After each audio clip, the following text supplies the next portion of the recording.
Sur la Terre Rouge is referencing both the description of Madagascar as the Red Island. Madagascar is our sister island, our big sister to l'île Maurice, and has often, as I said, been described as the Red Island, the Red Earth. And so in this sense, it refers to Madagascar as a place of patrimony, a place of origin, yeah? But in l'île Maurice, our earth is also red.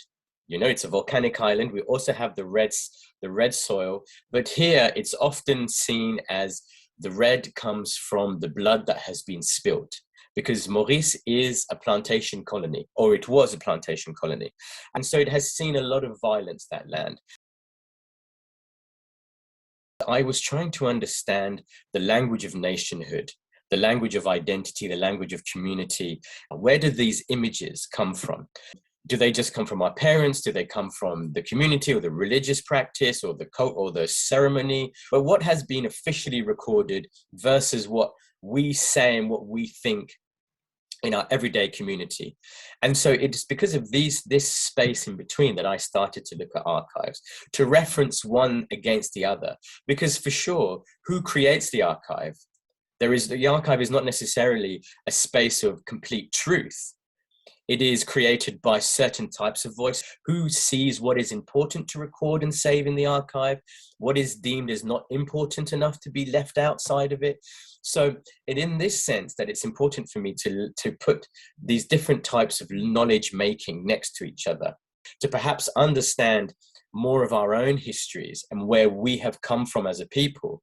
And I think as an artist, I can present the elements of this, but in the end, it is up to us collectively to piece together what that really means to us. And sometimes it's very difficult to process some of these things. And sometimes they are things that back up what we have always felt. So I think it's in that balance that I try and bring these materials into the exhibition. I think when we start to look at the violence that has been enacted on the land, that the land has witnessed, the erasure of animals and ecologies, we can start to perhaps understand and quantify it in a different way, in a way that is not just in terms of our own human understanding or our human emotional response to things. We can start to understand its true cost of these types of systems, and that actually, in many ways, we've never really ended these systems of extraction.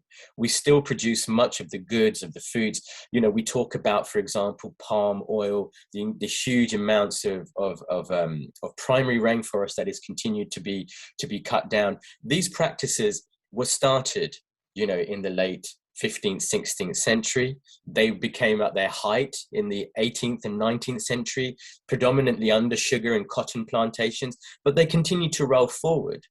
And so I think perhaps we have clues from the past about what this is all going to lead us towards, and perhaps some of the things that we might need to undertake to change our pathway.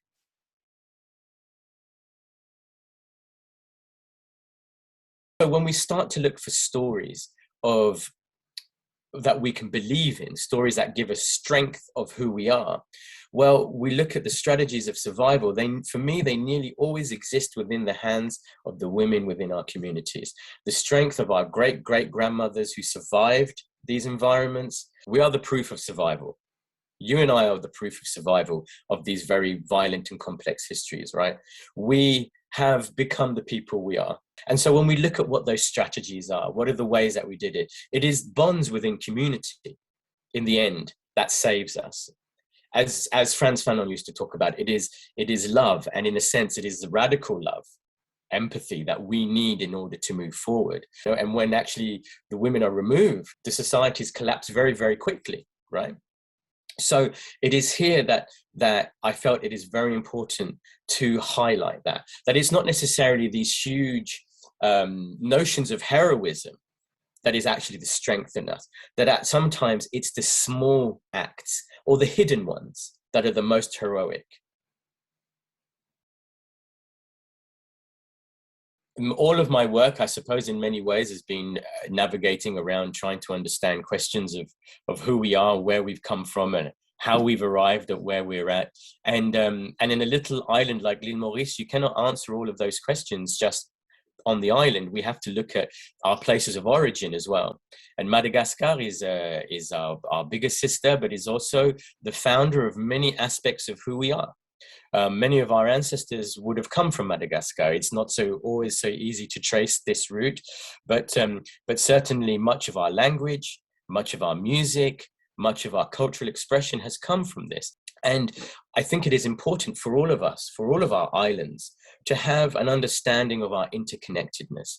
Because when you live in an archipelago, when you live in a collective of islands, your mass, your land mass, is created through the interconnections of all these little spaces. We don't feel alone in l'île Maurice or in La Réunion. We don't feel like we are in the middle of the Indian Ocean, so far away from everywhere else. We feel like we're in a community. You know, we feel like we are in a neighborhood of each other. If l'île Maurice is a place where nobody actually originated from, because it's a place that was uninhabited until really, until European colonization really took off, then actually we have to look towards other places to understand some of our roots and origins of what we are. And I feel that that needed to begin with Madagascar.